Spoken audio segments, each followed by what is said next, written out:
देवताओं की माता जो है वो श्रेष्ठ है, उसमें द्वेष भाव नहीं है, दो का भाव नहीं है। और द्वितीय उसमें दो का भाव नहीं है कि मेरे जो है वही श्रेष्ठ है, दूसरे श्रेष्ठ, जैसे धृतराष्ट्र है उनमें द्वेष का आधार है कि मेरा दुर्योधन ही है, और बाकी जो पांडव हैं वे मामका पांडवा मेरे और पांडु के पुत्रों ने क्या किया, ये द्वैत भाव है। मेरे और पांडु के पुत्र, ये तो मेरे पुत्र हैं, वो पांडु के पुत्र हैं, भाई के हैं, लेकिन द्वैत भाव है, तो द्वैत भाव भेद दृष्टि रखना।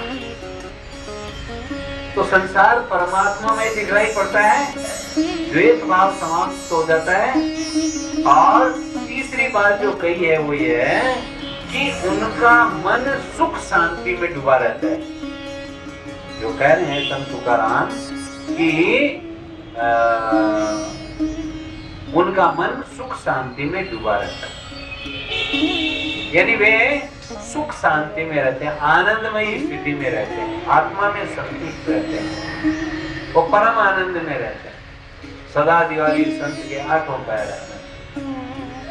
जैसे भोगी व्यक्ति दुखी होता है, बात बात में दुखी होता रहता है, मूड खराब हो गया, उसने कहा था मैं 4 बजे आके ले जाऊंगी, लेकिन वो आई नहीं, 6 बज गए अभी तक। न तो हम सत्संग में जा पाए और न जो है मतलब होटल में भी जा पाए। माया भी नहीं मिली, राम भी नहीं मिला, तो सत्संग है वो भी निकल गया हमारा, और नहीं होटल में भी नहीं जा पाए, न मनोरंजन हुआ न जो है घर में बैठे रहे, मूड खराब हो गया।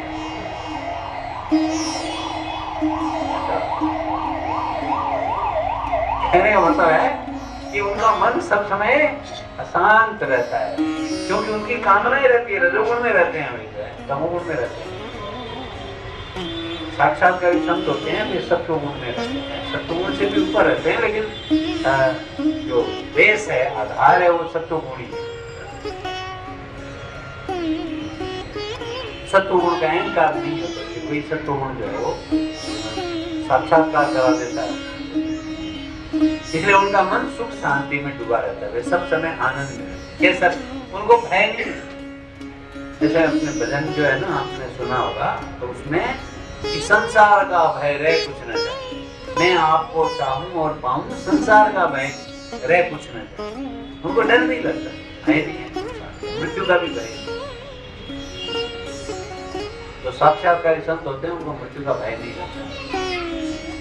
प्रहलाद को मृत्यु का भय नहीं है, मीराबाई को मृत्यु का भय नहीं है, तुकाराम जी को मृत्यु का भय नहीं है। मृत्यु चाहे 40 में आए, चाहे 41 में आए, चाहे 71 में आए, कोई फर्क नहीं पड़ेगा, क्योंकि कोई कामना नहीं है, और जो चीज पानी थी वो पा चुके हैं, इसलिए जो है आनंद ही आनंद। जबकि भोगी व्यक्ति की कामना कभी पूरी नहीं होती है, तो उनका मन सुख शांति में डूबा रहता है। और चौथी बात क्या है कि काम, क्रोध, लोभ और अहंकार उनमें नहीं होता है, इसलिए उनका मन गंगाजल की तरह पवित्र होता है।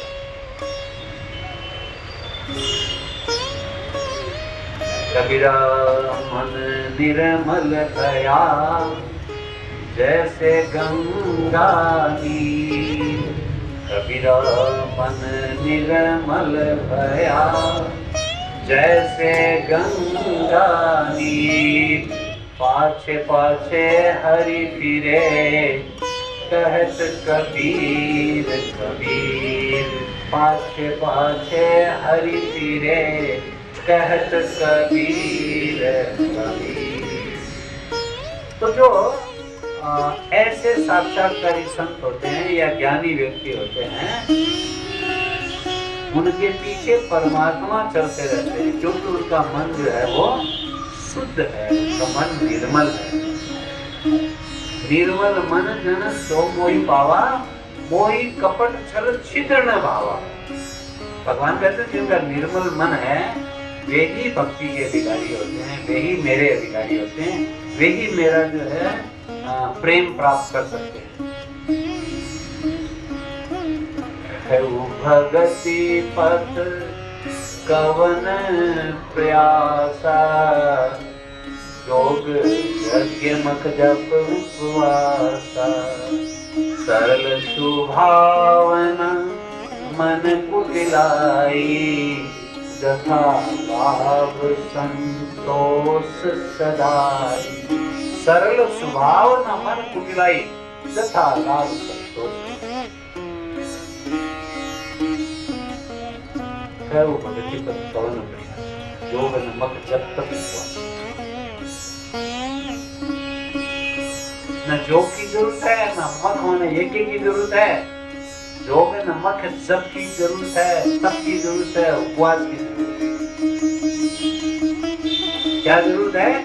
सरल स्वभाव। तो ऐसे जो संतों का, उनमें न तो कोई कामना होती है, न उनका क्रोध होता है, न उनका लोभ होता है, न अहंकार होता है। इसलिए उनका मन गंगाजल के समान जो है वो पवित्र होता है। तो ये तीन जो है पद अभंग हमने लिए हैं, जिनमें एक अभंग तो कहता है कि हमें सदैव सत्व गुण की वृद्धि करने का प्रयास करना चाहिए। और सत्व गुण की वृद्धि जो है वह सत्संग से ही हो सकती है, संतों के संग से हो सकती है, शास्त्रों के संग से हो सकती है। और ऐसे जो संत हैं उनकी विशेषता ये होती है कि वे सबको परमात्मा में देखते हैं, द्वैत भाव उनमें नहीं रहता है। उनका मन जो है वो सुख और शांति में रहता है सदैव। और वे काम क्रोध लोभ अहंकार से रहित होते हैं। जिनका दिल मोहन की चाहत का दीवाना हो गया, इस जहां से दूर उनका आशियाना हो गया। जिनका दिल मोहन की चाहत का दीवाना हो गया, इस जहां से दूर उनका आशियाना हो गया। बोलो श्याम श्याम श्याम, बोलो श्याम श्याम श्याम, बोलो श्याम श्याम श्याम, बोलो श्याम श्याम श्याम, बोलो श्याम श्याम श्याम, बोलो श्याम श्याम श्याम, बोलो श्याम श्याम श्याम, बोलो श्याम श्याम। कर लिया दीदार जिसने सांवरे सरकार का, कर लिया दीदार जिसने सांवरे सरकार का, बन गया नौकर हमेशा के लिए दरबार का, बन गया नौकर हमेशा के लिए दरबार का। रोज मिलने का प्रभु से यह बहाना हो गया, इस जहां से दूर उसका आशियाना हो गया। रोज मिलने का प्रभु से यह बहाना हो गया, इस जहां से दूर उनका आशियाना हो गया। बोलो श्याम श्याम श्याम, बोलो श्याम श्याम श्याम, बोलो श्याम श्याम श्याम, बोलो श्याम श्याम श्याम, बोलो श्याम श्याम श्याम, बोलो श्याम श्याम श्याम, बोलो श्याम श्याम श्याम, बोलो श्याम श्याम श्याम। ना रही परवाह है जगत की और कुछ ना भा रहा, ना रही परवाह है जगत की और कुछ ना भाव रहा। श्याम का श्रृंगार जब आँखों के आगे आ रहा, श्याम का श्रृंगार जब आँखों के आगे आ रहा,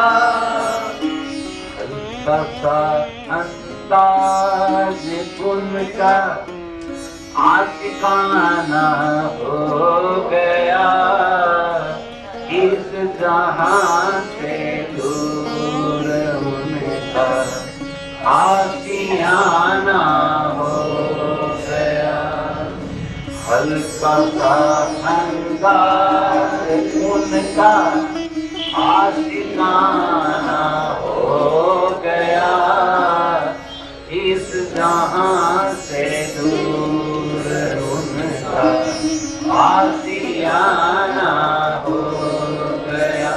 बोलो श्याम श्याम श्याम, बोलो श्याम श्याम श्याम, बोलो श्याम श्याम श्याम, बोलो श्याम श्याम श्याम, बोलो श्याम श्याम श्याम, बोलो श्याम श्याम श्याम, बोलो श्याम श्याम श्याम, बोलो श्याम श्याम।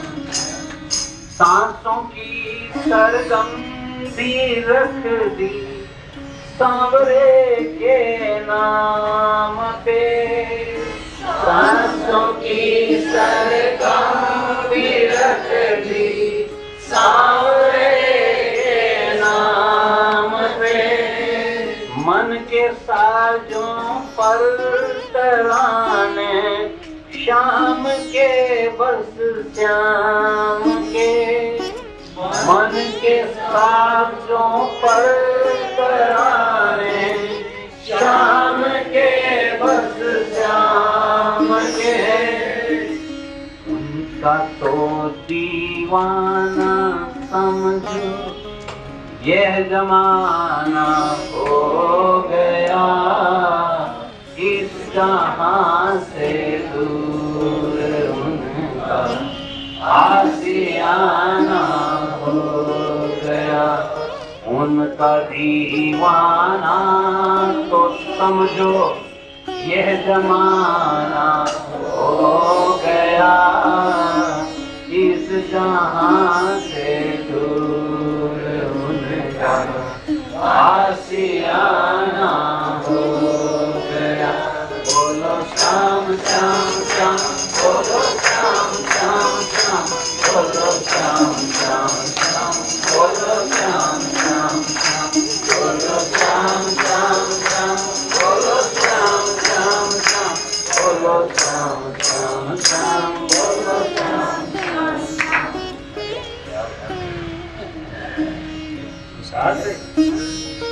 जिनका दिल मोहन की चाहत का दीवाना हो गया, इस जहां से दूर उनका आशियाना हो गया।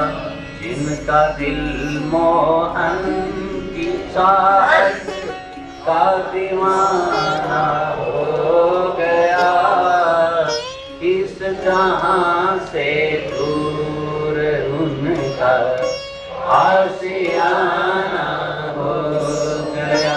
बोलो श्याम श्याम श्याम, बोलो श्याम श्याम श्याम, बोलो श्याम श्याम श्याम, बोलो श्याम श्याम श्याम, बोलो श्याम श्याम श्याम, बोलो श्याम श्याम श्याम, बोलो श्याम श्याम श्याम, बोलो श्याम श्याम श्याम, बोलो श्याम श्याम श्याम, बोलो श्याम श्याम श्याम, बोलो श्याम श्याम श्याम, बोलो श्याम श्याम श्याम।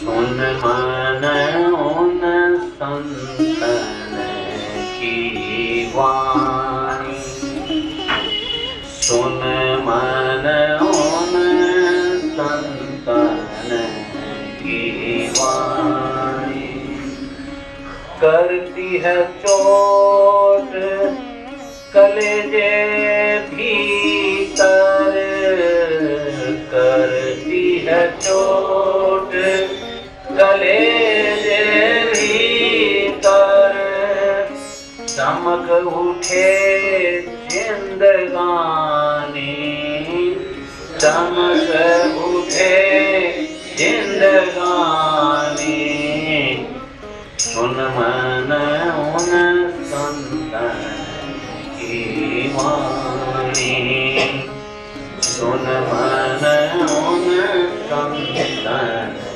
की वाणी। मानुष जैसे मानुष दर से लखी न सके वाको प्राणी, मानुष जैसे मानुष दर से लखी न सके वाको प्राणी। चाह नहीं चिंता नहीं मन में, चाह नहीं चिंता नहीं मन में, सबसे बढ़ कर दानी, सबसे बढ़ कर दानी, सुन मन उन संतन की वाणी, सुन मन उन संतन की वाणी। करती है चोट कलेजे भीतर, करती है चोट कलेजे भीतर, चमक उठे जिंदगानी, चमक उठे जिंदगानी, सुन मन उन संतों की वाणी, सुन मन उन संतों की वाणी। राग न द्वेष न क्लेश न भीतर, चाल चले मस्तानी, राग न द्वेष न क्लेश न भीतर, चाल चले मस्तानी। हरि सुमिरत ही हियरो उमड़े, हरि सुमिरत ही हियरो उमड़े, प्रेमी कहो चाहे ज्ञानी, प्रेमी कहो चाहे ज्ञानी, सुन मन उन संतन की वाणी, सुन मन उन संतन की वाणी। करती है चोट कलेजे भीतर, करती है चोट कलेजे भीतर, चमक उठे जिंदगानी, चमक उठे जिंदगानी, सुन मन उन संतन की वाणी, सुन मन उन संतन की वाणी। स्वार्थ छोड़ जगत की सेवा, सुमिरन सारंग पानी, स्वार्थ छोड़ जगत की सेवा, सुमिरन सारंग पानी। आदर मान करे औरन का, आदर मान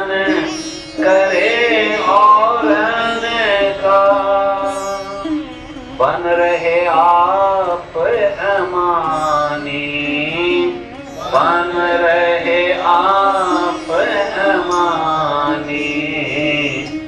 सुन मन उन संतन की वाणी, सुन मन उन संतन की वाणी। करती है चोट कलेजे भीतर, करती है चोट कलेजे भीतर।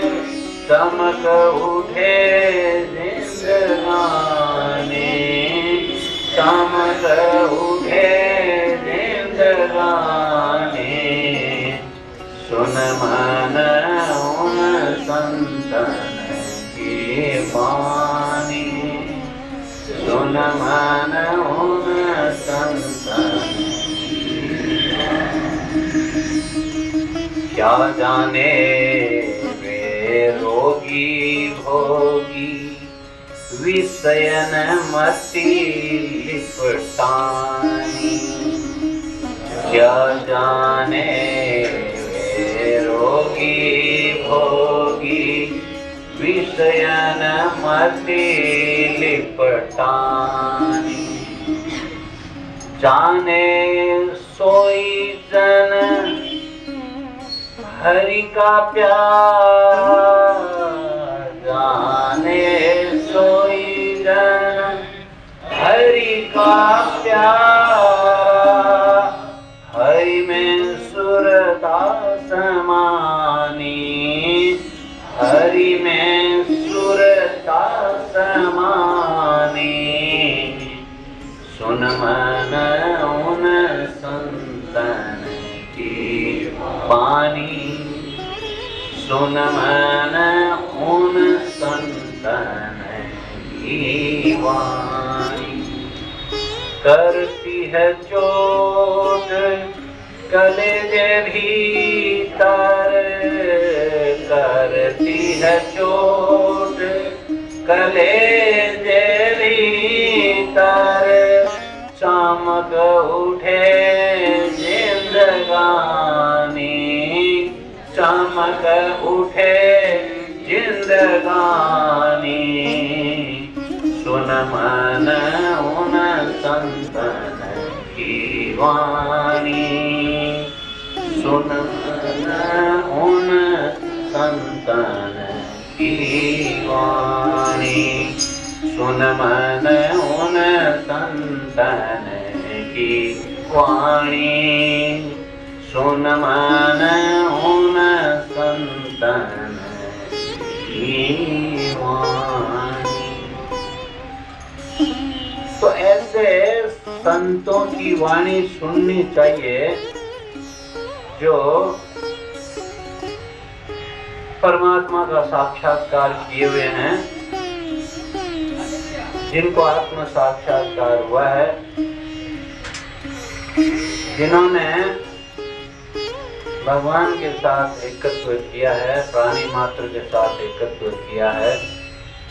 और ऐसे ही हमारे संत चैतन्य संत तुकाराम महाराज हैं, जो 41 वर्ष की उम्र में ही भगवत साक्षात्कार करके सदेह विमान में बैठकर जो है वैकुंठ में बैठ गए। शंकराचार्य महाराज 30 वर्ष की उम्र में, स्वामी राम जो है 32 वर्ष की उम्र में, स्वामी विवेकानंद 39 वर्ष की उम्र में, रामकृष्ण परमहंस 49 वर्ष की उम्र में, और हमारे चैतन्य संत जो हैं वो 41 वर्ष की उम्र में परमात्मा को प्राप्त करके अपने जीवन को उन्होंने सार्थक बनाया। और हम लोगों को अभंग दे करके गए, जिन अभंगों के माध्यम से हम भी अपना कल्याण कर सकते हैं। कल हमने 3 अभंगों पर चर्चा की थी। आज हम 9 और अभंगों पर चर्चा करेंगे। और कल मैंने ये भी आपको बताया था कि यह 12 अभंग जो हैं ये स्वर्ग लोक से संत तुकाराम जी ने भेजे हैं। अब आप कहोगे क्या प्रमाण है इसका, उन्होंने भेजे हैं? तो प्रमाण तो जो कथा चलती है, किंवदंती होती है, उनके आधार पर है कि जब संत तुकाराम जी बैकुंठ धाम चले गए तो उनका एक शिष्य है, वह इंद्रायणी, पुणे के पास इंद्रायणी नदी जो है, जहां देहू में उनका स्थान था, इंद्रायणी नदी के तट पर अनशन करके बैठ गया कि मुझे जब तक संत के दर्शन नहीं होंगे, संत तुकाराम जी के दर्शन नहीं होंगे, तब तक मैं जो है वो अन्न जल ग्रहण नहीं करूंगा। और कहते हैं कि 3 दिन और 3 रात्रि जो है वे शिष्य उसी प्रकार जो है बैठे रहे साधना में। और 3 दिन के पश्चात वैकुंठ धाम से संत तुकाराम जी महाराज जो मजीरा बजाते थे, वो मजीरा और उनकी एक जो चादर ओढ़े रहते थे, वह चादर, वह 2 चीजें जो है वो 12 अभंगों के साथ स्वर्गलोक से आई। बैकुंठ धाम से वो नीचे आई उस शिष्य के पास। तो वो जो 12 अभंग हैं, उनके लिए कहा जाता है कि इन 12 अभंगों का जो नित्य प्रति पाठ करते हैं, श्रवण करते हैं, उनका मनन करते हैं, तो उनकी भी परम गति होती है। जैसे गीता जी पढ़ने से, रामचरितमानस पढ़ने से, भागवत पढ़ने से, वेद उपनिषद पढ़ने से हमारी सद्गति होती है, वैसे ही जो है वो 3 अभंगों की अमरता। मैंने कल बताया था, अभंग का मतलब जो भंग नहीं होते हैं, जो शाश्वत है, जिनका नाश नहीं होता है, जो सब समय जो है अमर है, ऐसे पद जो हैं ये संत तुकाराम जी के हैं। तो पहला जो अभंग है वह हम लोगों ने कल उसकी चर्चा की थी कि ये मनुष्य जो है वो जन्म बड़ा ही दुर्लभ है, लेकिन जीव वासनाओं में पड़ करके, अज्ञान में पड़ करके इस जन्म को सार्थक नहीं बना पाता है, बंधनों में पड़ जाता है और उसकी जो है मुक्ति नहीं हो पाती है।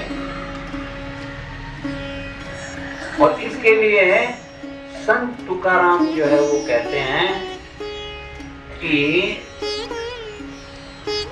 जो उत्तरदायी हैं या बांधने वाले हैं, वे हमारे 3 गुण हैं, तमोगुण, रजोगुण और सत्वगुण। कहते हैं कि तमोगुण जो है वो हमें प्रमाद की ओर ले जाता है, व्यर्थ चेष्टाओं की ओर ले जाता है, मोह की ओर ले जाता है, ज्ञान की ओर ले जाता है, और रजोगुण नाना प्रकार की प्रपंचों की ओर, कामनाओं की ओर ले जाता है। एक सत्वगुण ही है जो हमें सत्संग की तरफ ले जाता है, संतों के संग की तरफ ले जाता है, सत्व की तरफ ले जाता है, आत्म साक्षात्कार की ओर ले जाता है, भगवत भजन की ओर ले जाता है। इसलिए सत्व गुण को बढ़ाते रहना चाहिए।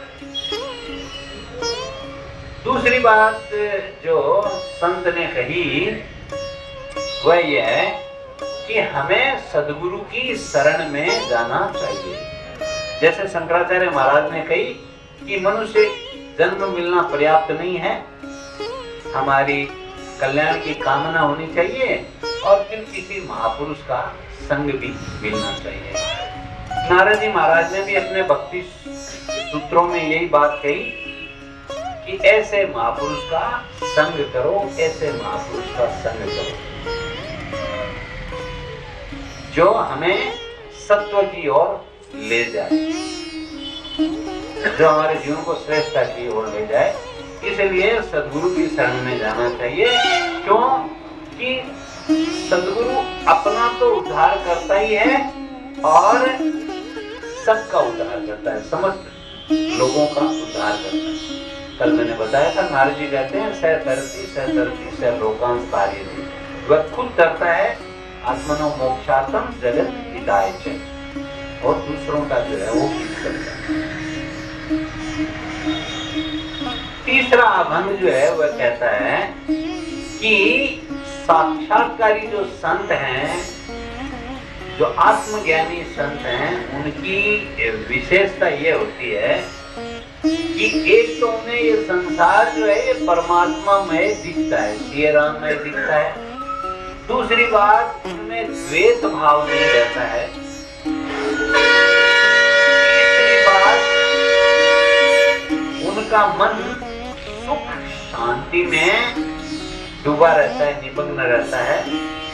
और चौथी बात, काम क्रोध लोभ अहंकार जो है उनसे रहित होकर उनका मन गंगा जल के समान पवित्र होता है। तीन बातें आगे ये भी चलते रहते। सत्वगुण को अपनाना चाहिए, सदगुरु की महापुरुष की शरण में जाना चाहिए, और तीसरी बात, जो साक्षात्कारी संत है कैसे होते हैं, ऐसे साक्षात्कारी संत का सानिध्य लेने का प्राप्त करना चाहिए।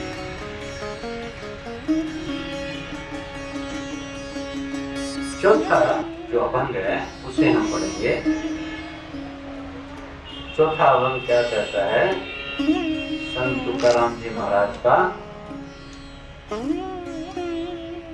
कि जिस प्रकार गंगा निरंतर सागर की दिशा में बहती रहती है, उसी प्रकार संतों का मन भी सतत भगवान का चिंतन करता रहता है।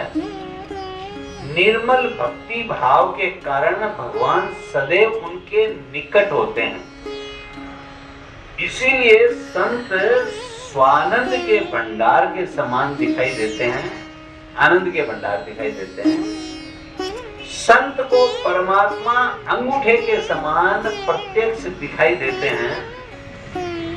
स्वानुभूति से ही परमात्मा को जाना जा सकता है। तुकाराम महाराज कहते हैं, बात नहीं करेंगे, बात जो है वो थोड़ी कम करें तो ठीक रहेगा, और विशेष तौर से जो साधक हैं वो बात करते हैं तो ठीक नहीं है। तुकाराम महाराज कहते हैं कि जिसने स्व अनुभव में परमात्मा के दर्शन कर लिए, वही संत की पदवी को प्राप्त करता है। तो इसमें जो महत्वपूर्ण बात कही है वो ये है कि जैसे हम किसी पात्र से तेल डालते हैं दूसरे पात्र में, तो तेल धारावत जो है वो तेल जो है गिरता है, एक धारा में गिरता है। ऐसे जो संत होते हैं वे तेल धारावत, उनका जो है भगवान का स्मरण जो है वो चलता रहता है। उसी तरह से जैसे गंगा जो है वो सागर में बहने के लिए तत्पर रहती है। जितनी भी नदियां हैं वे सब सागर की ओर जो है बढ़ती हैं। गंगा भी अनेक राज्यों को पार करती हुई अरब सागर में विलीन होती है। उसका प्रवाह जो है वो सागर की तरफ रहता है। गंगा इसलिए कहा है कि वह सबसे ज्यादा निर्मल है, पवित्र है। ऐसे तो सभी नदियां पवित्र हैं, लेकिन गंगा जो है वह साक्षात भगवान शंकर की जटा से निकली है और जो है परम पवित्र है। तो गंगा जैसे सागर की तरफ जाती है, ऐसे ही जो है वे सब समय जो है उनका मन परमात्मा का स्मरण करता रहता है, और परमात्मा उन्हें अपने बिल्कुल निकट महसूस होते हैं। देखो गीता जी में जो परमात्मा की विशेषता आई है कि दूरस्थम शांति के, यानी भगवान दूर से दूर हैं और नजदीक से नजदीक है। दूर से दूर उनके लिए हैं जिनकी श्रद्धा कम है, भक्ति कम है, निष्ठा कम है। और नजदीक से नजदीक उन लोगों के लिए है जिनकी भक्ति जो है अनन्य है, एकनिष्ठ भक्ति है, अभिन्न भक्ति है परमात्मा के साथ। जितनी अधिक अभिन्नता आपकी होती जाएगी उतना ही परमात्मा आपको नजदीक महसूस होने लगेंगे। इतना ही अंतर है। जैसे प्रहलाद जी महाराज हैं, ध्रुव जी हैं, प्रहलाद जी के बारे में भी आपने सुना है शायद दिन। तो प्रहलाद जी महाराज को सब समय जो है भगवान अपने साथ ही दृष्टिगत होते हैं, यानी उनको अनुभव ही नहीं होता है कि परमात्मा मेरे से दूर है। ऐसे ही जितने भी हमारे रामकृष्ण परमहंस हैं, जो साक्षात्कार संत जितने भी हुए हैं, जैसे मान लो कबीर साहब हैं, या सूरदास जी हैं, सूरदास जी हैं। आपको मालूम है सूरदास जी जो है वो उनको वृंदावन ले जा रहे हैं तो भगवान साथ साथ जा रहे हैं। ऐसे ही जो है तुलसीदास जी के जीवन में भी है, या जितने भी मीराबाई है, तो मीराबाई रात रात भर जो है तो भगवान के साथ नृत्य करती रहती थी। साक्षात अनुभव होता था। और ऐसा लोगों को भी अनुभव होता था कि जो मीरा भगवान श्री कृष्ण के साथ रात भर नृत्य करती रहती है। तो ऐसे जो संत हैं, वे संत सब समय जो है परमात्मा के स्मरण में रहते हैं और उनको परमात्मा अंगूठे के समान दिखाई देते हैं। जैसे अंगूठा हमें दिखाई दे रहा है ना,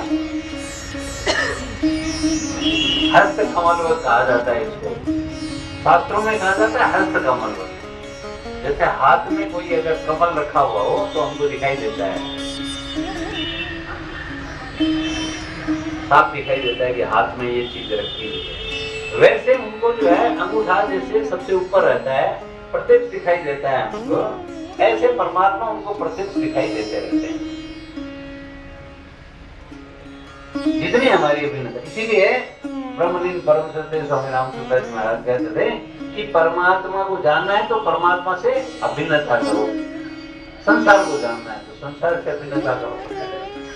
संसार को दूर से ठीक जाना जा सकता है, परमात्मा को अभिन्नता से ज्यादा जाना सकता है। क्योंकि संसार के साथ अभिन्नता करेंगे तो हम जो है मोह में पड़ जाए, आसक्ति में पड़ जाए।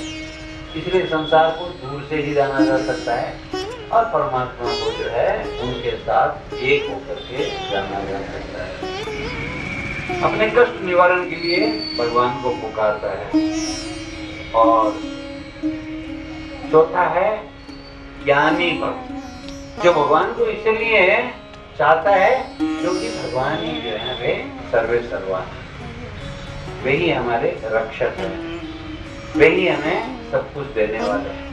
धर्म अर्थ काम मोक्ष सब वही देने वाले हैं। इसलिए वे सब समय भगवान का स्मरण करते रहते हैं। और सबसे बड़ी विशेषता जो उनकी होती है वह यह है कि वे कोई कामना नहीं करते, निष्काम भाव। यही अंतर है। तीनों ही उदार हैं, गीता कहती है, लेकिन रामचरितमानस भी कहती है तीनों ही उदार हैं। लेकिन ज्ञानी की सबसे बड़ी विशेषता क्या है ज्ञानी भक्त की, कि ज्ञानी भक्त जो है वो कामना रहित होता है। अर्थार्थी जो है वो कामना युक्त होता है, जिज्ञासु भी कामना युक्त होता है, अर्थ भाव वाला भी उसकी भी कामना है, लेकिन ज्ञानी की कोई कामना नहीं है। जैसे आपने प्रहलाद जी के संदर्भ में सुना कि प्रहलाद जी ने कभी भी कोई कामना नहीं की और कामना न हो ऐसी चाहना उन्होंने की।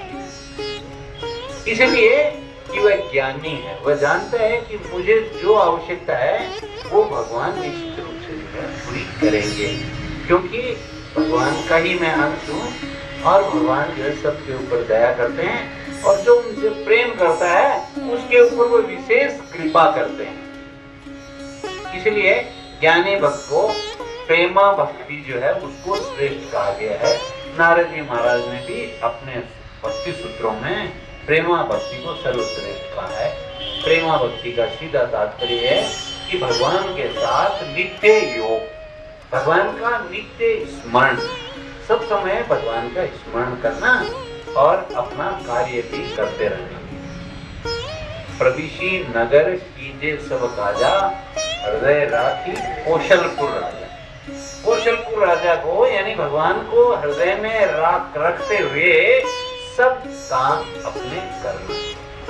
हाथ काम मुख राम है, हृदय साची प्रीत, दरिया गृहस्थ संत की यही उत्तम रीत। हाथ से काम करो, मुख में भगवान का नाम जो है, और हृदय में परमात्मा के लिए परम प्रेम हो, आन हो, परमात्मा का महत्व जाने, हम परमात्मा की श्रेष्ठता को जाने और फिर काम करते रहे।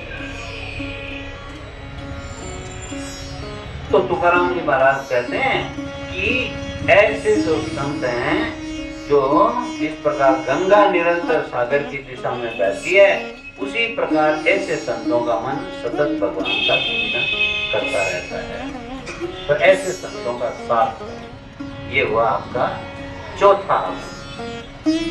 पांचवा अभंग कहता है संत तुकाराम जी महाराज का नाम जप साधना के लिए,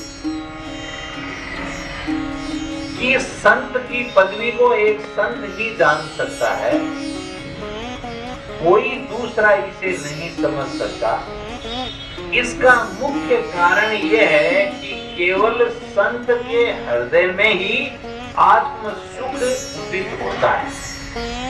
संतों का आनंद जो संत ही समझ सकते हैं, भाई दूसरे तो कहेंगे कि इनको पता नहीं क्या आनंद है, ऐसे ही है, फिर रहे घूमते फिर रहे। लेकिन जो संत है वो जानता है कि जो है ये कितना जो है परम आनंद में रहता है, आठों पैर आनंद में रहता है, क्योंकि उसका अपना अनुभव है, इसलिए वह उसके अनुभव को जानता है। यह आत्म सुख ज्ञान दृष्टि खुलने पर मिलता है, इसलिए बिना प्रमाद या आलस्य किए संत तुकाराम कह रहे हैं कि ज्ञान साधना में तत्परता से लगना चाहिए। इसके लिए तुम कुछ और न करके संत संग करो, सत्संग करो। संत संग से ही पूर्व पुण्य प्रारब्ध रूप में उदित होते हैं। तुम्हारे जो पूर्व के पुण्य किए हुए हैं, जिनके कारण से ये जो मनुष्य जन्म मिला है, बड़े भाग मानुष तन मिला है, कबों कर करुणा कर देही जो है ना, ये नर देही जो है भगवान ने करुणा करके हमें दी है। ये शरीर जो है बड़ी कृपा करके भगवान ने हमें दिया है। तो ये जो शरीर दिया है ये भगवान की हमारे ऊपर कृपा हुई है, क्योंकि नहीं तो हम जो है जीव जंतुओं की श्रेणी में रहते 84 लाख जन्मों में भटकते थे। भगवान ने कृपा करके हमें ये जन्म दिया है। इसका मतलब हमारे कोई पुण्य थे या भगवान की कृपा हुई है तब ये जन्म मिला है। तो ये जो जन्म है, इस जन्म में हमें जो है वो इस जन्म को सार्थक करना चाहिए। और कहा है कि संत संग से ही पूर्व पुण्य प्रारब्ध रूप में उदित होते हैं, ऐसा पुराणों में कहा गया है। पुराणों में ही ईश्वर के गुण नाम स्मरण की महिमा बताई गई है।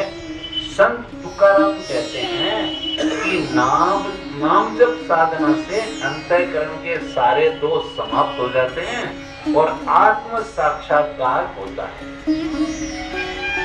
यानी यहाँ 5वें अभंग में उन्होंने आत्म साक्षात्कार की बात कही है कि यह नाम जप के द्वारा हो जाएगा। नाम जप के द्वारा हमारे अंतःकरण की शुद्धि होती है। आपको अगर स्मरण है तो 2 वर्ष पहले हमने यहाँ सत्संग किया था इन्हीं दिनों में, और उस सत्संग में हमने नाम जप के बारे में दिया था। प्रातःकालीन जो सत्र है वो नाम जप के बारे में था, सायकालीन भक्तों के चरित्र के बारे में था, और सुबह नाम जप के बारे में कि नाम जप का क्या महत्व है, नाम जप की क्या विधि है, नाम जप में क्या निषेध करना चाहिए। तो संत तुकाराम कह रहे हैं कि नाम जप जो सबसे कलयुग केवल नाम आधारा, सुमिरी सुमिरी नर उतरे पारा। कलयुग जोग न जग न जाना, एक आधार राम गुण गाना। कलयुग का जो है सबसे प्रताप यही है, या कलयुग की सबसे बड़ी विशेषता यही है कि खाली भगवान का नाम लेने से ही जो है काम होता है। ये बात जो है भगवान कृष्ण ने पहले ही कह दी, अंतकाले से मांगे। द्वापर में ये बात कह दी कि अंतकाल में भी कोई मेरा नाम लेगा तो उसका कल्याण है। और कलयुग में नाम स्मरण को ही महत्व दिया गया है। हरे नाम हरे नाम हरे नामेव केवलम कलो नास्ते नास्ते नास्ते। कलयुग में नाम स्मरण के अलावा और कोई सरल साधन नहीं है और कोई गति नहीं है। एक नाम का स्मरण करने से जो है जीव का कल्याण हो जाता है। ये कलयुग की सबसे बड़ी विशेषता है। मैंने आपको बताया था कि और युगों में जो है कहीं तप की प्रधानता है, कहीं पूजा की प्रधानता है, कहीं तप जो यज्ञ की प्रधानता है। लेकिन कलयुग जो है वो इस दृष्टि से कलयुग पापों का भंडार है, लेकिन जो है उन पापों को नष्ट करने के लिए नाम जप जो है वह सर्वोत्तम और सरल सुगम साधन के रूप में। हरे नाम हरे नामेव केवलम कलो नास्ते नास्ते। तो कह रहे हैं कि जो कलयुग में नाम स्मरण जो है उसका विशेष जो है महत्व है, इसलिए नाम जप जो है उसको। अब नाम जप की विधि जो है मैंने बताई थी पीछे कि नाम जप की विधि क्या है कि एक तो भगवान का होकर के करें। मैंने जब भी किसी अपने भगवान का जो होकर के करें, मतलब जब बैठे हैं तो एकाग्र चित्त होकर के भगवान का भाव से जो स्मरण करें। सिर्फ क्रिया के तौर पर नहीं करें कि माला फेर रहे हैं लेकिन ध्यान जो है हमारा और कहीं ऐसा ही नहीं, बल्कि जिस इष्ट का ध्यान कर रहे हैं उसके प्रति हमारे मन में भाव रहना चाहिए। एक तो ये बात है। दूसरी बात, भगवान का स्वरूप चिंतन करते हुए करें। जैसे मान लो आप करें ओम नमः शिवाय नमः शिवाय, तो भगवान शंकर का स्वरूप आपके मस्तिष्क में रहे। ओम नमो भगवते वासुदेवाय, तो भगवान वासुदेव का रहे। जो भी आपका इष्ट है सब एक ही। जैसे ये अपने विश्वरूप दर्शन की यहाँ लगी हुई है फोटो मूर्ति, तो ये बता रही है कि सब जो है वो एक ही सत्ता के स्वरूप है। जैसे हम सुबह की चर्चा में ये बात आती है कि भगवान शंकर और भगवान राम वही एक जो परम सत्ता है, उसी के वे स्वरूप है, एक दूसरे का स्वरूप से आनंदित होते हैं। भगवान राम जो है वो भगवान शंकर को लेकर आनंदित होते हैं, भगवान शंकर भगवान राम को लेकर के आनंदित होते हैं। दोनों का एक ही स्वरूप है। इसके बारे में कल सुबह स्थिर चिंता करेंगे कि किस प्रकार एक स्वरूप है। तो दूसरी बात ये हुई कि भगवान के स्वरूप का चिंतन करते हुए ध्यान करते हुए नाम जप करें। तीसरी बात, नाम जप जो है वो यथासंभव गुप्त रीति से करना चाहिए। जहाँ संकीर्तन होता हो वहाँ दूसरी बात, क्योंकि संकीर्तन जो है वो सिर्फ अपने कल्याण के लिए नहीं दूसरों के कल्याण के लिए भी किया जाता है। इसलिए संकीर्तन में भले ही हम जो है वो जोर से हमें बोलना पड़ता है, अन्यथा जब नाम जप करते हैं तो जो है वो गुप्त रीति से करना चाहिए। फिर कहा गया है कि नाम जप जो है वो निरंतर करते रहना चाहिए, यानी भगवान के साथ हमारा नित्य योग बना रहना चाहिए। मैं आपको भूलूं नहीं, ऐसा नित्य योग। यानी हम काम कर रहे हैं, हाथ काम मुख राम है। मुख राम का मतलब ये नहीं है कि मुंह से बोलते ही रहना है अपने को।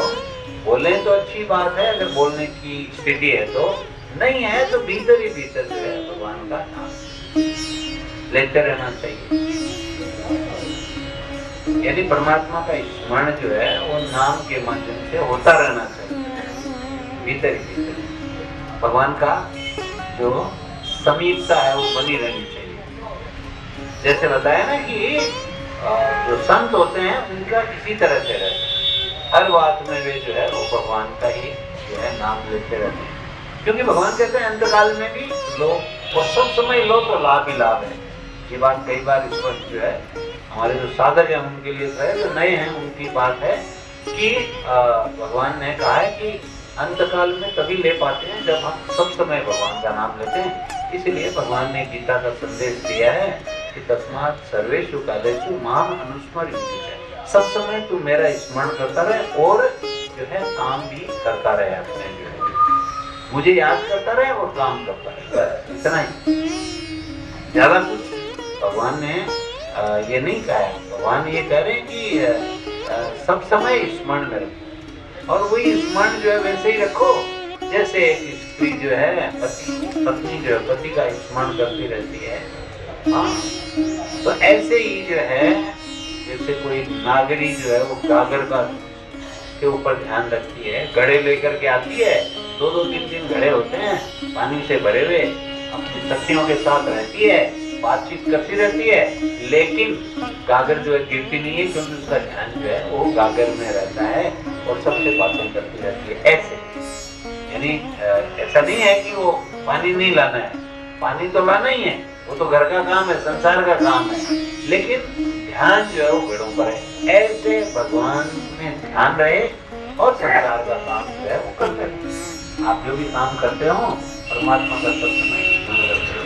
जैसे हम लोग कोई अच्छा काम करते हैं, शुभ काम करते हैं, तो परमात्मा का स्मरण करते रहते हैं और फिर शुभ काम भी करते हैं वो। तो ये हुआ चौथा स्वरूप कि आप नाम जप कैसे करें। 4 बात कही मैंने नाम जप के बारे में अभी तक। एक तो भगवान का होकर करें, भगवान के स्वरूप का चिंतन करते हुए करें। तीसरी बात जो है वो निरंतर करें और गुप्त रीति से करें। और 5वीं बात जो है वो है कि बिना किसी कामना के। जो ज्ञानी भक्त है वह है भगवान का महात्म्य जानता है, इसलिए भगवान से कुछ मांगता नहीं। भगवान जो है वो परम दानी है, वे वैसे ही हमको सब कुछ देने वाले हैं, हमारे ऊपर कृपा होती है, इसलिए जो है कामना रहित होकर के भगवान का नाम स्मरण होना चाहिए। और छठी बात जो है नाम जप के संबंध में कही जाती है, वह छठी बात यह है कि जब कभी अचानक परमात्मा की याद आ जाए तो अपने आप को गदगद समझना चाहिए, निहाल हो जाना चाहिए कि प्रभु ने मुझे याद किया है।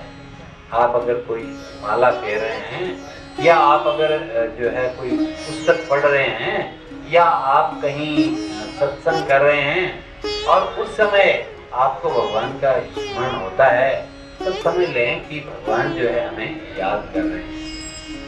और ये भाव रखते हुए और अधिक जो है उसकी ओर हमारी प्रवृत्ति होनी चाहिए। जैसे स्वामी जी कहते थे कि कहीं आप कुछ पढ़ रहे हो और आप गदगद हो रहे हो तो उसको फिर से पढ़िए कि उस पंक्ति में हमें जो है हम जो है निहाल हुए हैं, धन्य हुए हैं, पुलकित हुए हैं, गदगद हुए हैं, तो उसको फिर से पढ़िए। जो चीज आपको अच्छी लगती है, जो आपको परमार्थ की ओर ले जाती है, सत्य की ओर ले जाती है, जिसके प्रति आपका विशेष प्रेम है, जो आपकी विशेष अनुभूति में है, वह चीज आप बार बार पढ़िए। जैसे कईयों को गीता जी प्रिय होती है तो गीता जी बार बार पढ़ते हैं, क्यों कि बार बार पढ़ने से उसका मर्म जो है वो समझ में आता है। रामचरितमानस जो है बार बार पढ़ते हैं तो उसका मर्म हमें समझ में आता है। एक बार 2 बार में कुछ समझ नहीं आता है, बार बार पढ़ते हैं तो फिर अभी मैं आपको कोई भी दोहा बोलता हूँ तो आप तुरंत जो है श्लोक है दोहा समझ जाते हैं, क्यों कि आप पढ़ रहे हैं तो उसका फिर मर्म समझ में आता है। तो ऐसे संत तुकाराम जी महाराज कहते हैं कि हमें नाम स्मरण जो है वह करते रहना चाहिए। नाम जब साधना जो है उससे हमारा अंतःकरण जो है वो पवित्र होता है, शुद्ध होता है और भगवान के साथ हमारी जो नित्य योग की स्थिति है वो नित्य योग की स्थिति बनती है। छठा जो अभंग है संत का, वह छठा अभंग ये कह रहा है कि उस देव यानी परमात्मा के पैर मत छोड़ना। पकड़ के बैठ जाओ। हाँ, उस देव यानी परमात्मा के पैर मत छोड़ना। धीरे धीरे तुम्हारे अनंत जन्मों के दोष यानी वासना समाप्त हो जाएंगे। ये निश्चय तो करो कि कभी उसके पैर नहीं छोड़ोगे और पूरी तरह से भाव भावित होकर नारायण की आराधना करोगे।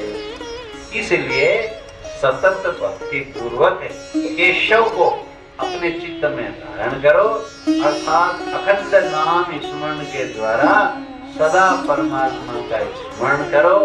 ये बात पापी व्यक्ति को किसी प्रकार से भी समझ में नहीं आती। हम तुकाराम जी कहते हैं, संतों की संगति के बिना देव की अनुभूति नहीं हो सकती, परमात्मा की अनुभूति नहीं हो सकती, क्योंकि संधि जो है वो परमात्मा का महात्म्य बताते हैं। अर्जुन महाराज को महात्म्य जो है भगवान के सानिध्य में आने से ही मिला। राजा परीक्षित को जो सानिध्य मिला सुखदेव मुनि का, तभी उनको साक्षात्कार हुआ। तो ऐसे ही तुलसीदास जी महाराज को भी सानिध्य मिला, हनुमान जी महाराज का, तो परमात्मा के साथ साक्षात्कार हो सबका ही।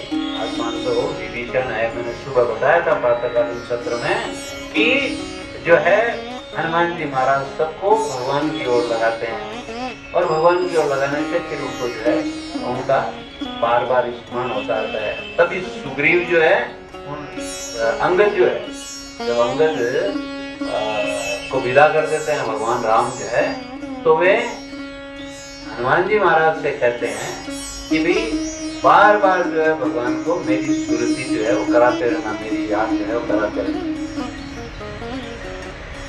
तो कहते हैं कि संतों की संगति के बिना परमात्मा की अनुभूति नहीं हो सकती।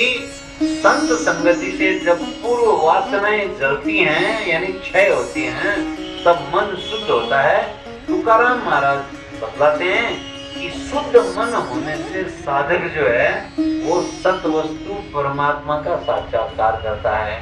वह देह से ऊपर उठता है, स्थूल शरीर और उसके जो है सुखों को महत्व नहीं देता है, और देह से ऊपर उठ करके देहातीत होता है और परमात्मा का वह साक्षात्कार करता है।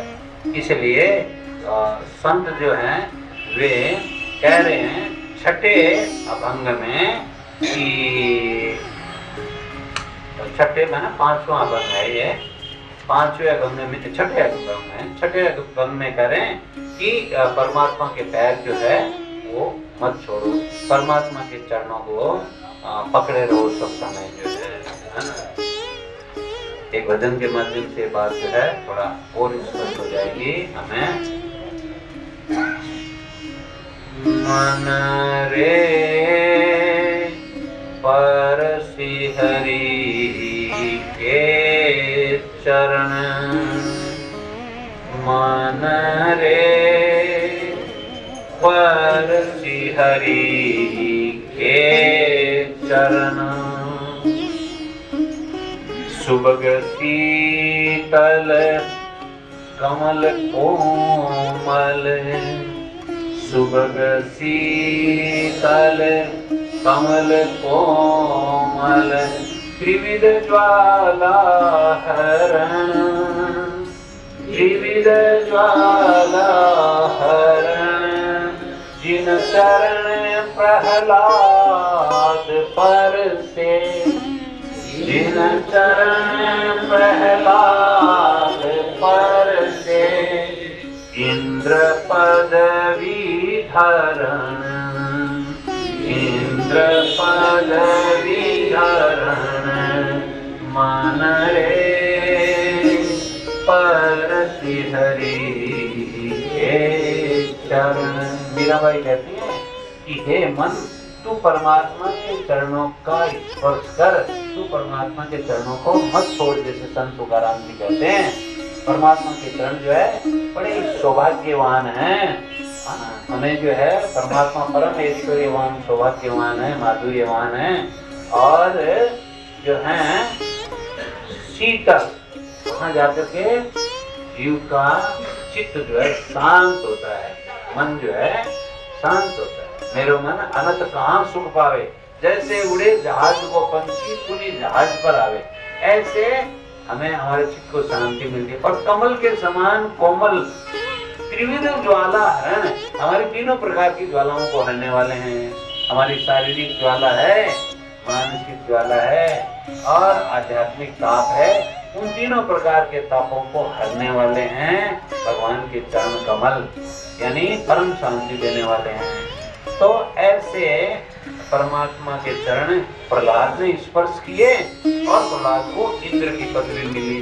प्रहलाद को क्या नहीं मिला, उनकी तो कोई कामना ही नहीं थी, लेकिन हजारों वर्षों तक जो है वो शासन करने, 36,000 वर्ष तक तुम शासन करोगे, कल्प पर्यंत अमर रहोगे, ऐसे भगवान ने जो वरदान दिए प्रहलाद के संदर्भ में हमने सुना है 6 दिन के जो है कार्यक्रम में।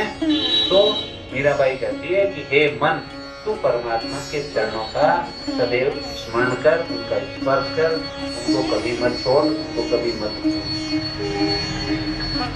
जिन चरण ध्रुव अटल कीने, जिन चरण ध्रुव अटल कीने, राख अपनी शरण, राख अपनी शरण, जिन चरण ब्रह्मांड भेंट्यो, जिन चरण ब्रह्मांड भेंट्यो, नख सिखा सिरी धरण, नख सिखा सिरी धरण, मन रे परसि हरि के चरण, मन रे परसि हरि के चरण। देखो प्रहलाद जी भी 5 वर्ष के थे, ध्रुव जी भी 5 वर्ष के थे। 5 वर्ष के बालकों को परमात्मा ने साक्षात दर्शन दिए, जिन चरण ध्रुव अटल किए, और ध्रुव को अटल कर दिया। ध्रुव तारा जो है वो सब समय रहेगा, राख अपनी शरण में रखा। जंगल में है लेकिन हिंस्र पशु हैं और हैं, लेकिन जंगली जानवरों का कोई भय नहीं है, भगवान ने उनकी रक्षा की है। प्रहलाद जी के कैसे कैसे रक्षा हुई प्रहलाद जी की आप जानते ही हैं, उस पर क्या क्या जो है अत्याचार किए गए, फिर भी उनका कुछ नहीं बिगड़ा। और जिन चरण प्रहलाद भेंटे ना, चरण जो है ब्रह्मांड भेंटे, एक चरण तो यहाँ है, दूसरा चरण जो है ब्रह्मांड को नाप गए, पृथ्वी को नाप लिया, ब्रह्मांड को, तीसरा काम बलि के जो है माथे पर रखा गया। ऐसे परमात्मा जो है जो थे तो वामन, लेकिन कितने विराट हो गए, संपूर्ण ब्रह्मांड को जिन्होंने घेर लिया। तो ऐसे चरण जो हैं जिन्होंने पूरे ब्रह्मांडों को जो नाप लिया, नख शिखा श्रीधर, नीचे से लेकर ऊपर तक सिर कर दिया, नख से लेकर जितना विस्तार ब्रह्मांड का है उतना उन्होंने जो है वो स्पर्श कर दिया। ऐसे जो चरण है उस चरणों का एक मन तू स्पर्श कर। जिन चरण गोवर्धन धार्यो, जिन चरण गोवर्धन धार्यो, गर्व मगवा हरण, गर्व मगवा हरण, दासी मीरा लाल गिरधर, दासी मीरा लाल गिरधर, अगम तारण तरण, अगम तारण तरण। जिन चरणों से गोवर्धन को धारण किया, भगवान ने 7 दिन तक गोवर्धन पर्वत को जो है अपनी अंगुली पर उठाए हुए रखा और इंद्र का गर्व जो है हरण किया। समस्त ब्रजवासी गोवर्धन पर्वत के नीचे आ गए। ऐसे जो भगवान हैं, मीराबाई कहती है कि ये जो दुर्गम अगम तारण तरण, ये जो दुर्गम भवसागर है, इससे तारने वाली नौका परमात्मा के चरण है।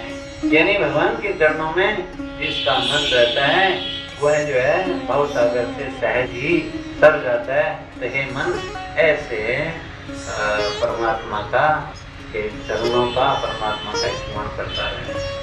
मन रे परसि हरि के चरण, मन रे परसि हरि के चरण, सुभग शीतल कमल कोमल, सुभग शीतल कमल कोमल, त्रिविध ज्वाला हरण, त्रिविध ज्वाला हरण, जिन चरण प्रहलाद परसे, जिन चरण प्रहलाद परसे, इंद्र पदवी धरण, इंद्र पदवी धरण। प्रहलाद जी करेंगे मुझे कुछ नहीं चाहिए, भगवान कहते हैं मुझे चाहिए, तुम्हें तो तुम्हें जो है राज्य करना ही पड़ेगा, 36,000 वर्षों तक तुम्हें राज्य करना ही पड़ेगा, मेरी इच्छा है। तो वो कह रहे नहीं, वो कहते नहीं। यानी जो परमात्मा को देना है तो वह देंगे, अपने आप देंगे, आप क्यों मांगते जाते?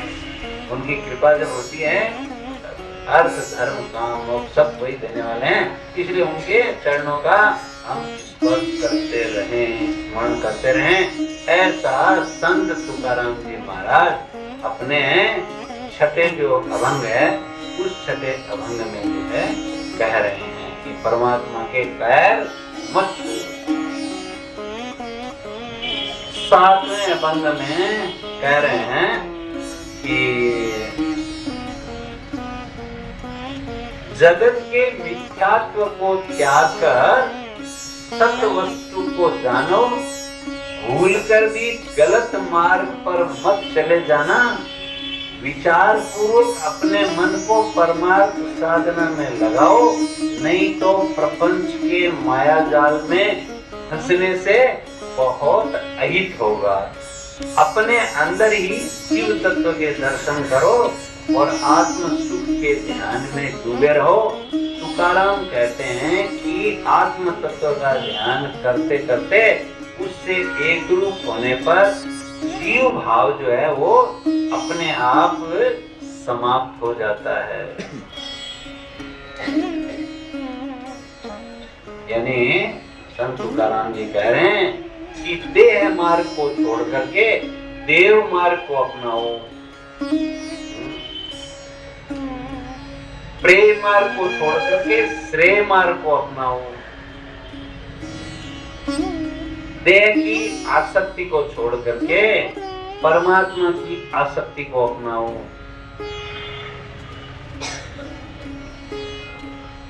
नहीं तो प्रपंच में फंस जाओगे।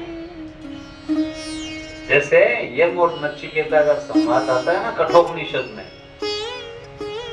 नचिकेता भी छोटा सा ही बालक होता है। देखो छोटे छोटे बालकों की कितने करामात हैं। उनके पिता जो उद्दालक ऋषि होते हैं और वो यज्ञ करते हैं, विश्वजीत यज्ञ करते हैं, उसमें सब कुछ दान करना पड़ता है। तो पिताजी जो है ऐसी गायें दान करते हैं जो बूढ़ी हैं, जिनके दूध नहीं देती हैं, कोई काम की नहीं है, अनुपयोगी, ऐसी गायें वे दान देते हैं। तो बच्चा कह उठता है कि पिताजी आप ऐसी क्या गायें दान कर रहे हो? दान ही करना है तो कोई अच्छी जो गायों का करो, जिससे बेचारे जो ले रहे हैं उनको काम आए। जिन ब्राह्मणों को ऋषियों को आप दे रहे हैं तो उनके काम आए। पिताजी को 2-4 बार कहा, नहीं सुना, तो कहा कि देखो विश्वजीत ये कि मैं सब कुछ दान करना पड़ता है, मैं आपका हूँ, तो आप मुझे किसको दान करोगे? फिर कहा आप मुझे किसको दान करोगे, आप मुझे किसको दान करोगे? कई बार जो बहुत बार हम कहते हैं तो फिर घर वाले कहते जा मर, तो कहा मैं तुम्हें यम को दान करता हूँ, बट्टी को दान करता हूँ, मर जा, तो मर जा। ठीक है, गए यमराज के पास, वो उस समय सत्ययुग था, यमराज के पास पहुंच गए और यमराज के यहाँ वो खड़े रहे बाहर 3 दिन तक, 3 रात 3 दिन बाहर खड़े रहे, क्योंकि वो कहीं बाहर गए हुए थे, आउट ऑफ स्टेशन गए हुए थे। यमराज 3 दिन तक खड़े रहे, है ना। और 3 दिन बाद आए तो उनको पता लगा कि एक बच्चा जो है, बालक जो है, वो 10-11 साल का बालक जो है खड़ा है मिलने के लिए। तो बड़े प्रसन्न हुए। आके कहा कि मैं तुम्हें 3 वर दूंगा, मैं तुम्हारी भक्ति से, तुम्हारी तपस्या से बहुत प्रसन्न हूं। क्या 3 वर मांगते हो? तो पहला वर जो है वो नचिकेता ने क्या मांगा कि मेरे पिता जो हैं वे मेरे ऊपर बहुत रुष्ट हुए हैं और उन्होंने जो है मुझे यहाँ भेज दिया है, उनके मन में बड़ा पश्चाताप हो रहा होगा। तो मेरे पिता के मन में कोई पश्चाताप नहीं रहे, क्योंकि मैं कल्याण के मार्ग पर हूं। मेरे पिता का चित्त जो है शांत हो जाए, उनको आत्मिक सुख की प्राप्ति हो। जैसे प्रहलाद जी ने कहा अपने पिता के कि मेरे पिता यद्यपि प्रभु आपसे द्वेष करते थे, लेकिन जो है मेरे पिता जो है उनका कल्याण हो जाए, आप कृपा दृष्टि करें। यद्यपि उन्होंने जीवन भर आपसे द्वेष किया। दूसरा वरदान जो है वो उन्होंने मांगा अग्नि विद्या का, कि मुझे समस्त प्रकार की विद्याओं का जो है ज्ञान हो जाए। और तीसरा जो वरदान मांगा, मतलब बात तो लंबी है लेकिन मैं संक्षेप में बता रहा हूँ। तीसरा वरदान जो है ब्रह्म विद्या, कि मुझे ब्रह्म विद्या का ज्ञान। और यमराज ने कहा 2 तो मैं दे देता हूँ, ये तीसरा जो है ये तो इसके योग्य नहीं है, अभी बच्चा है, समझता है नहीं इतनी बात, कहाँ ब्रह्म विद्या समझेगा। नचिकेता जो है वो प्रलोभन में नहीं है, कहते हैं मैं तुम्हें चक्रवर्ती सम्राट बना दूंगा, संसार का सारा वैभव दे दूंगा, कोई कमी नहीं रखूंगा, तू जो चाहे ले ले, ब्रह्म विद्या के अलावा, आत्म विद्या के अलावा, आत्म साक्षात्कार के अलावा। लेकिन नचिकेता कहता है मुझे तो ब्रह्म विद्या ही चाहिए। और फिर जो ब्रह्म विद्या का उपदेश नचिकेता को देते हैं यमराज, वही कठोपनिषद है। तो कहने का तात्पर्य क्या है कि उसी को श्रेय मार्ग कहा जाता है, जो श्रेष्ठ मार्ग है, उस श्रेष्ठ मार्ग को हम अपनाएं। प्रेम मार्ग, प्रेम मार्ग हुआ संसार का मार्ग। संसार के जो भोग और संग्रह हैं, वो संसार के भोग और संग्रह जो हैं वो हुआ प्रेम मार्ग, प्रियता का मार्ग, जो हमें अच्छा लगता है, हमारे मन को अच्छा लगता है। लेकिन जो हमारा कल्याण होता है वह श्रेय मार्ग से होता है। इसीलिए सुखदेव जी महाराज ने अपने कल्याण की बात कही, इसीलिए अर्जुन महाराज ने श्रेय की बात कही। तो कह रहे हैं कारपंड दोस्तों बेहतर स्वभाव है, आप लोग कहते हो रोजाना नित्य स्तुति में, यत् श्रेय शानिश्चितम ब्रूहितन में शिष्यस्ते हम साधि मान स्वाम प्रकट। हे प्रभु, आप जो है मेरा कल्याण जो है कैसे हो, वह जो है उपदेश मुझे दीजिए, मैं आपका शिष्य हूँ, मेरे कल्याण का मार्ग बताइए। तो श्रेय का मार्ग जो है ना, श्रेष्ठता का मार्ग जो है, देव मार्ग है, उसको महत्व दें। स्थूल शरीर जो है और स्थूल संसार के जो सुख हैं, जो हमें बांधने वाले हैं, जो हमारे आवागमन में हमें डालने वाले हैं, जो जन्म मृत्यु के बंधन में डालने वाले हैं, जिससे हम जो है अपने स्वरूप को भूल जाते हैं, हमारा स्वभाव बिगड़ जाता है, हम घोर स्वार्थी हो जाते हैं। तो उस स्थिति से प्रभु हमको जो है वो देवत्व की ओर, श्रेष्ठता की ओर, उन्नति के पथ की ओर ले जाओ। संत तुकाराम जी कहते हैं कि जो आत्मा है वही आत्मा परमात्मा का स्वरूप है, उस आत्मा को जानो, और नहीं तो प्रपंच में जो है वो फंस जाओ। तो 7वें अध्याय में वे कहते हैं कि गलत मार्ग के ऊपर मत जाओ, निषिद्ध कर्म मत करो, नहीं करने योग्य कर्म मत करो, और सत्कर्म करो, तभी जो है हम कल्याण के मार्ग पर आगे बढ़ पाएंगे। 8वां जो अभंग है, 12 अभंग है कुल, आपको बताया मैंने। 8वां अभंग संत तुकाराम जी का जो है वह कह रहा है कि आत्म सुख में निमग्न होकर सभी प्राणियों के प्रति दया और नम्रता का व्यवहार करते हुए अपने अहंकार को शांत करो। मैं और मेरा ममता भाव से ऊपर उठकर प्राणी मात्र के प्रति दया और प्रेम उत्पन्न करो। इसके अतिरिक्त और कोई उत्तम मार्ग नहीं है।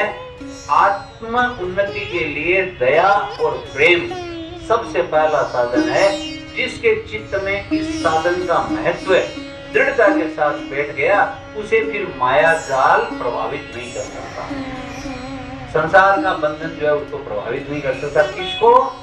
जो जिसके मन में दया और प्रेम है।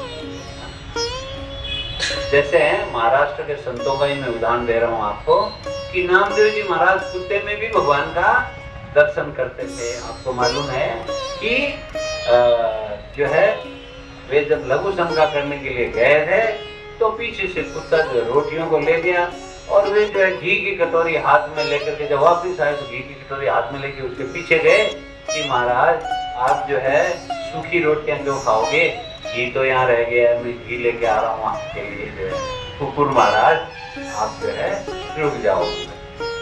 यानी कुत्ते में भी परमात्मा के दर्शन हो रहे हैं। वही महाराष्ट्र के एकनाथ जी महाराज जो हैं उनको गधे में भी परमात्मा के दर्शन हो रहे हैं। गोदावरी से जो है जल लेकर के जा रहे हैं रामेश्वरम के लिए। रास्ते में जो है विजयवाड़ा के पास बहुत गर्मी है, वहां पर एक गधा जो है वो प्यासा है, वो व्याकुल हो रहा है, मरणासन्न स्थिति में। एकनाथ जी महाराज ने अपना जो कलश का जल है उसको पिला देते हैं और वहां पर भगवान शंकर प्रकट हो जाते हैं। भगवान रामेश्वरम जो है वहां प्रकट हो जाते हैं और कहते हैं कि तुमने ये जो जल एकनाथ मुझे पिलाया है, ये जल जो है मुझे रामेश्वरम में मिल गया। संक्षेप में कही है मैंने बात जो है, बातें तो विस्तार की हैं, लेकिन आप लोग कुछ तो जानते हैं, नहीं जानते तो भाव जो है वो समझ में आ जाएगा। एकनाथ जी महाराज जो है उनके पिताजी का श्राद्ध, पूर्वजों का श्राद्ध था और पास से जो है कुछ महावर गुजर रहे थे और उन्होंने कहा कि बड़ी महक अच्छी आ रही है, लेकिन हमारे भाग्य में जो है ऐसा भोजन कहाँ लिखा है। एकनाथ जी महाराज ब्राह्मणों की प्रतीक्षा कर रहे थे द्वार के ऊपर खड़े खड़े। उन्होंने ये बात सुनी तो उन सब महावरों को बुलाया, बुला करके बिठाया, बिठा करके सबको वह श्राद्ध का भोजन खिलाया और जो बच गया वो भी उनके साथ भेज दिया कि घर में जाके अपने बच्चों को खिलाना। फिर जो है नए सिरे से उन्होंने श्राद्ध का भोजन तैयार किया। ब्राह्मण आए और बड़े रुष्ट हुए। उनको जब पता लगा तो कि जो है हमारे लिए बनाया हुआ भोजन है तुम लोगों को दिया है, नीची जाति वालों को दिया है। वे चले गए। एकनाथ जी महाराज ने पूर्वजों का स्मरण किया और समझ जो पूर्वज हैं वे एकनाथ जी महाराज के प्रांगण में आ गए और एकनाथ जी महाराज के हाथों से उन्होंने जो है फिर जो बनाया गया था उस श्राद्ध का भोजन किया। कहने का तात्पर्य क्या है कि प्राणी मात्र के प्रति दया और प्रेम हमारे मन में होना चाहिए। गीता में भी मैंने कहा है बार बार कि गीता में भी, कुत्ते में भी, ब्राह्मण में भी, चांडाल में भी, हाथी में भी, गाय में भी, सब में जो है समान आत्मा का दर्शन करो, समान परमात्मा का दर्शन करो। ऐसा भाव, जीव मात्र के प्रति दया और प्रेम का भाव हमारा रहना चाहिए। इससे और कोई उत्तम मार्ग जो है कल्याण का नहीं है, क्योंकि इससे हमारे प्रेम का विस्तार होता है। हमारा जो संकुचन है वह संकुचन मिलता है। स्वामी विवेकानंद कहते थे कि expansion is life and contraction is death. संकुचन जो है वो मृत्यु है और विस्तार जो है वही जीवन है। उदारता जो है वही जीवन है और स्वार्थपरता जो है वो मृत्यु के समान है। स्वार्थी व्यक्ति जो है वो घर वालों को पसंद नहीं करता है। किसी के पास बहुत पैसे हैं और अगर वो खर्च नहीं करता है, घर वाले ही कहते हैं कि तो कितनी बार एक चीज के लिए कह दिया लेकिन देते नहीं। कितनी बार कहा ये गाड़ी चाहिए लेकिन कहते हैं कि नहीं, गाड़ी वाड़ी नहीं, रिक्शे से जाओ। गाड़ी वाड़ी अरे तो क्या करोगे इतने रुपयों का जो है, जो ही करो मतलब नहीं मिलेगी कितनी बार।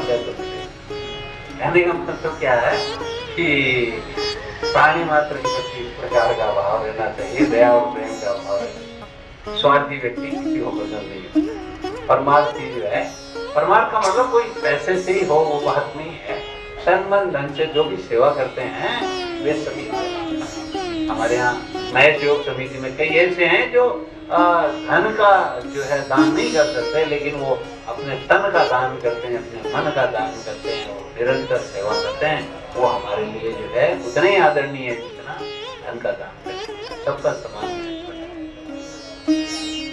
तो एकनाथ जी महाराज जो है इस अभंग में कहते हैं, 8वें अभंग में, कि हमें हमारे मन में दया और प्रेम जो है वो सब प्राणी मात्र के प्रति रहना चाहिए, और इसी से जो है हम माया जाल में नहीं पड़ेंगे, मैं और मेरा के जाल में नहीं पड़ेंगे, क्योंकि मैं मेरा जो है वो तू तेरा में बदल जाएगा, और फिर तू ही है उसमें बदल जाएगा।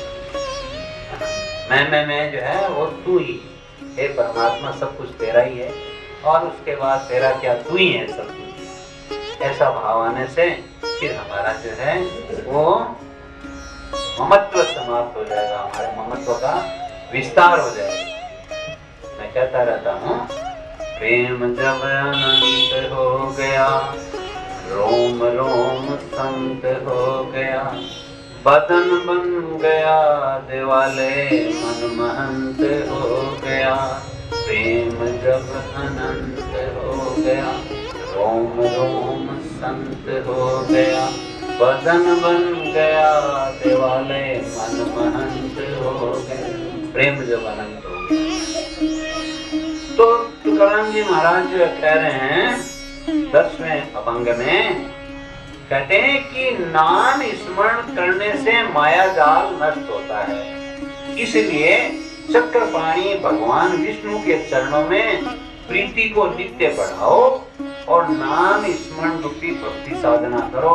वे आगे कहते हैं कि परमात्मा स्वरूप सद्गुरु के चरणों में भी अखंड प्रेम व भक्ति रखो, और कभी भजन कीर्तन मत छोड़ना। साक्षात्कार के मार्ग पर चलने वाले साधक को वेद पुराणों की कथाओं व सिद्धांतों का सतत मनन, निधिध्यासन, श्रवण व कीर्तन करना चाहिए। साक्षात्कार होने पर समाधि की अवस्था सहज ही प्राप्त होती है, और परिच्छिन्न अहंकार रूपी उपाधि आत्म तत्व में विलीन हो जाती है। यानी जो कहने का तात्पर्य क्या है कि जो तुकाराम जी महाराज कहते हैं कि ऐसे जो व्यक्ति हैं जो सब समय परमात्मा के मार्ग पर हैं, उनके मार्ग पर रहना चाहिए। ईश्वर तथा गुरु के प्रति श्रद्धा रहनी चाहिए।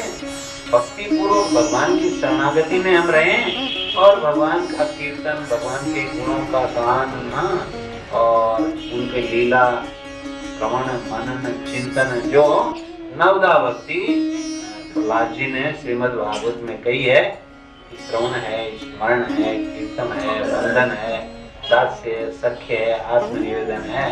तो ये जो नवदा भक्ति है, इस नवदा भक्ति के मार्ग पर जो है जाना चाहिए। तुकाराम जी महाराज कहते हैं कि जो नाम जप करते रहो, संतों का साथ करते रहो, और भजन कीर्तन करते रहो, और वेद पुराणों की कथाओं का और श्रवण करते रहो, शास्त्रों का श्रवण करते रहो। तब जो है हमारे भीतर भगवान के प्रति दृढ़ प्रीति रहेगी, और धीरे धीरे हमारी आत्मा से साक्षात्कार हो जाएगा, और हमारा अहंकार जो है वो समाप्त हो जाएगा। जो मैंपन का भाव है वह मैंपन का भाव खत्म हो जाएगा। जब मैं था तब हरि नहीं, अब हरि हैं हम नाए, प्रेम गली की चाकरी तामे दो न समान। जब मैं था, मेरे में मैं था तो भगवान नहीं थे। जब मैं था तब हरि नहीं, अब हरि हैं हम नाए। अब हरि हैं, मैंपना खत्म हो गया है। प्रेम गली ऐसी सांकरी तामे दो न समान। या तो परमात्मा ही रहेंगे या हमारा अहंकार ही रहेगा। तो जैसे जैसे हम इस परमार्थ के मार्ग पर आएंगे, चलेंगे, तो वैसे वैसे हमारे भीतर का अहंकार, मैंपन का भाव, मेरेपन का भाव, संकुचित का, स्वार्थ बने का भाव जो है समाप्त हो जाएगा, और हम जो है सर्वहित के भाव में चले जाएंगे। सारा संसार हमें अपना लगेगा, वसुधा जो है वो कुटुंब के समान हमें लगेगी, सब प्राणी जो है हमें अपना ही स्वरूप नजर आएंगे और हम सब प्राणियों के प्रति प्रेम, दया, सहानुभूति का भाव रखेंगे और हमारी आत्मा जो है उसका विस्तार होगा। सहज नित्य योग परमात्मा से हमारा हो जाएगा, क्योंकि जैसे परमात्मा की सबके ऊपर परमात्मा का जैसे सबका एक समान भाव है, वही भाव हमारा होने से हम भगवत स्वरूप है वो हो जाएंगे। अगला जो अभंग है 10वां अभंग है, वो 9वां था। 10वां अभंग नामदेव जी महाराज का कह रहा है कि जिसकी देह उपाधि अर्थात अज्ञान जन्य ममता और अहंकार छूट गया, उसे ब्रह्म ही जानना चाहिए। ऐसा सत्पुरुष मन में शांति धारण करके स्वयं आनंद से परिपूर्ण रहता है। तुकाराम महाराज कहते हैं कि अब मैं तुम्हें ये समझाता हूँ कि ऐसे पूर्णत्व को प्राप्त संत कैसे रहते हैं। देखो, मैंने पहले आपको जो भजन सुनाया था आरंभ में, वही भजन आप याद कर लो कि रे मन सुन उन संतों की वाणी, जिनकी वाणी सुनने से हमारे जो है जीवन में बदलाव आता है, हमारा जीवन उज्जवल होता है। और वे कैसे होते हैं उसमें बताया गया है। तो वही बात ये कह रहे हैं कि जो संत होते हैं वो किस प्रवृत्ति के होते हैं। ऐसे पूर्णत्व को प्राप्त संत जो है कैसे रहते हैं और उनकी आंतरिक स्थिति कैसी होती है। जिन्होंने परमात्मा का साक्षात्कार कर लिया है, जो अनुभवी संत हैं, वे कैसे हैं। वे जगत में मूर्खवत रहते हैं, अर्थात सब जानते हुए भी बाहरी रूप से अनजान बने रहते हैं। मनुष्य जैसा मनुष्य, दिखने में वो मनुष्य के समान दिखाई देंगे, लेकिन जो है भीतर से उन्हें आत्मज्ञान रहता है। वे जगत के प्रपंच में जो है वो नहीं पड़ते हैं, वो जगत की आसक्ति में नहीं पड़ते हैं। ज्ञानी सा सर्वभूतानां तस्यां जागृति संयमी यस्यां जागृति भूतानि सा निशा प्रसिद्ध। जब संसार सोता है जागते हैं, और जब संसार जागा रहता है तो उसकी ओर से वे आंखें मूंदे रहते हैं, यानी उसमें लिप्त नहीं होते हैं। वे जगत में मूर्खवत रहते हैं, अर्थात सब जानते हुए भी बाहरी रूप से अनजान बने रहते हैं। अंतरतम में असीम शांति को समेटे, यद्यपि वे बाह्य रूप से प्रपंच करते हुए दिखाई देते हैं, उनका जो व्यवहार है वो ऐसा लगता है कि ये भी हमारी तरह है। व्यवहार जो है इनमें और हमारे में क्या अंतर है। एक दृष्टांत देते हैं ना कि वे एक संत जो है वो जा रहे थे, राजा ने उनको देखा और वो बड़े विरक्त लगे राजा को। राजा ने उनको बुला लिया महल में, भी बहुत वैरागी संत है जैसे दत्तात्रेय महाराज वगैरह हैं, तो बुलाया। राजा ने उनको रखा, बहुत बढ़िया जो विलासिता के बीच में रखा, बढ़िया कमरा दिया, दास दासियां, खाना पीना, बड़े दिन रहे वो। तो राजा देख रहा है कि इसमें हमारे में क्या अंतर है, जो मैं खा रहा हूँ ये खा रहे हैं, मैं जिस पलंग पर सोता हूँ ऐसे ही पलंग पर ये सोते हैं, कमर मेरे दोनों में कोई अंतर नहीं है। दोनों थोड़ा घूमने के लिए निकले किसी दिन, कहा कि महाराज मेरे दिमाग में एक बात आ रही है, खटक रही है कई दिन से। बोले क्या बात है। बोले मुझे ऐसा लग रहा है कि आप में और मेरे में कोई अंतर नहीं है। थोड़ी देर में ही जो है वो राज्य की सीमा आ गई। सीमा आ गई तो संत ने कहा कि टाटा बाय बाय। बोला महाराज कहाँ जा रहे हो। बोले बस तुम्हारी सीमा इतनी है, मेरी सीमा तो पूरा जो है संसार है, मतलब मैं चला। जब तुम्हारे मन में ये भाव आ गया संत के प्रति, ज्ञान तुम्हें लेना नहीं संत का जो है, तो क्या फायदा है। तो ऐसे जो है ना वो ऊपर से दिखने पर आपको साधारण हाँ जी हाँ जी हाँ ठीक है जी ठीक है, अब आपके कैसे बिल्कुल ठीक है, कोई तकलीफ नहीं है, न थी न है न रहेगी, सब मौज है। आपको नहीं है ना सकते, मुझे तो नहीं है, सब ठीक है, आप मत डरना जो है ना, हमें तो डर नहीं लगना है। ऐसा जगा दो फिर सो न जाऊं, अपने को निष्काम प्रेमी बनाऊं, मैं आप पोता हूँ और पाऊं, संसार का भय रह कुछ न जाए, ये नाथ अब तो ऐसी दया हो जीवन निरर्थक जाने न पाए सत्य। तो ऐसे जो संत होते हैं वे बाहरी रूप से अनजान बने रहते हैं, अंतरतः में असीम शांति को समेटे रहते हैं, लेकिन वास्तव में सदैव ब्रह्म चिंतन में लगे रहते हैं। जिस प्रकार फूलों में मकरंद रस आंतरिक रूप से पूरे फूल में एक समान व्याप्त रहता है, किंतु फिर भी बाहरी रूप से फूल में पंखुड़ी पराग आदि भिन्न भिन्न भाग दिखाई देते हैं, ठीक इसी प्रकार संत में अंतर बाह्य भिन्नता न होते हुए भी बाहरी रूप से दिखाई देती है। कहने का तात्पर्य है कि बाहरी रूप से संत साधारण मनुष्य जैसा व्यवहार करता हुआ दिखाई देने पर भी आंतरिक भाव से सदा वो ब्रह्मानंद में परमानंद में निमग्न रहता है। अंतर बाह्य के सूक्ष्म भेद के कारण अधिकांश लोग संत के हृदय में व्याप्त पूर्ण आनंद से अनभिज्ञ रहते हैं। एक संत ही दूसरे संत की इस आंतरिक दिव्यता का अनुभव कर पाता है। संत तुकाराम कहते हैं कि प्रपंच में लिप्त लोगों की संत के प्रति धारणा उपयुक्त दृष्टि के अभाव में भ्रांति जन्य होती है।